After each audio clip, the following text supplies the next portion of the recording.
পরিবর্তন শিক্ষা আপনার জীবনটাই বদলে দেবে। আপনি আগে হাত বাড়ান। আপনি আগে অন্যের দিকে হাত বাড়ান।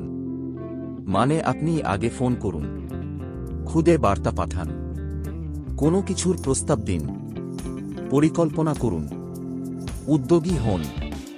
অনেকেই তাকে কবে, কখন, কে বেছে নেবে সেই অপেক্ষায় থাকে।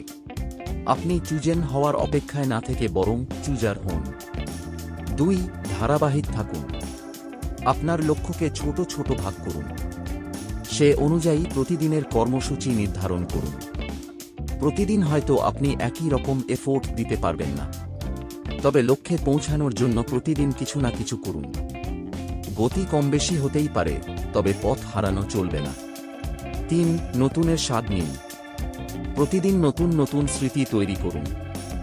বই পড়ুন, সিনেমা দেখুন, পার্কে যান, হাঁটুন, ফিটনেস ঠিক রাখুন। নিজের জায়গা পরিষ্কার পরিচ্ছন্ন করে গুছিয়ে রাখুন। নিজের কাজটা খুবই সিরিয়াসলি করুন। মানুষের সঙ্গে গল্প করুন। নতুন কিছু সৃষ্টি করুন। যা আছে তা উপভোগ করুন।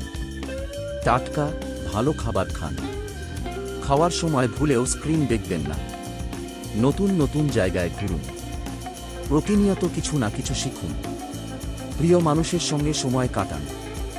জীবন একটাই, এটাকে অভিজ্ঞতার আলোকে সমৃদ্ধ করুন। কিছুই অপ্রকাশিত নয়। এর মানে হল, আপনি যা পড়েন, দেখেন, তা আপনার কথোপকথন, চেহারা ও কাজে প্রকাশ হয়ে যায়।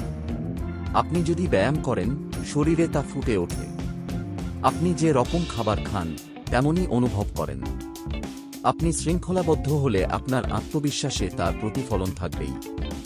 আপনি কোথায় লক্ষ্য স্থির রেখে আগান, ফলাফলে তা প্রকাশ হয়ে পড়ে।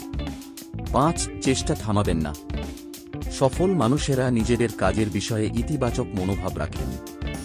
অন্যে যখন কি কারণে হচ্ছে না সেই ফিরিস্তি দিতে থাকে, সফল মানুষেরা তখন অন্যভাবে সফল হওয়া যায় কিনা সে চেষ্টা করতে থাকেন। তারা কখনোই চেষ্টা করা থামান না, আর আশা বাঁচিয়ে রাখেন। একাই শুরু করুন। আপনি যদি কাল থেকে দৌড়াতে চান, দৌড়াতে যান। আগেই সঙ্গী খুঁজবেন না। দেখবেন পঞ্চম দিন, দ্বাদশ দিন অথবা 1 মাসের মাথায় আপনি ঠিকই সম্ভাবনা একজনকে আপনার পাশে পেয়ে গেছেন। সৃষ্টিশীল থাকুন। গবেষণায় দেখা গেছে, সুখী মানুষেরা প্রত্যেকে কিছু না কিছু সৃষ্টি করেন, তৈরি করেন। তারা সৃষ্টিশীল কাজে নিজেদের নিয়োজিত রাখেন।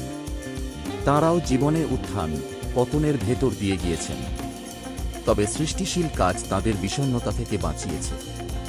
নার্ভাস সিস্টেমকে হাইজ্যাক করে প্রতিনিয়ত জীবনের আনন্দ খুঁজে পেতে সাহায্য করেছে। আপনাকে যে সুরই সৃষ্টি করতে হবে বা অনবদ্য একটা ছবি আঁকতে হবে, এমন কোনো কথা নেই। বাগান করুন, সেলাই শিখুন, ইউটিউব দেখে একটা পদ রেঁধে ফেলুন। আজকের দিনটাই সবচেয়ে গুরুত্বপূর্ণ। বর্তমানে বাঁচুন। এর অর্থ হল, অতীত নিয়ে বেশি আফসোস না করে, ভবিষ্যতের অতিরিক্ত চিন্তা না করে আজকের দিনটিকে পুরোপুরি উপভোগ করা ও কাজে লাগানো। এর জন্য অতীতের ভুল থেকে শিক্ষা নিন, দুর্ঘটনা থেকে সাহসী আর শক্তিশালী হন। শেষবে আটকে থাকবেন না। আবার ভবিষ্যতে নেতিবাচক কি হতে পারে সেই আশঙ্কা করে বর্তমানকে নষ্ট করবেন না। বর্তমান একটা উপহার, আর সেটির সর্বোচ্চ সদ্ব্যবহার করতে মোটেও পিছপা হবেন না।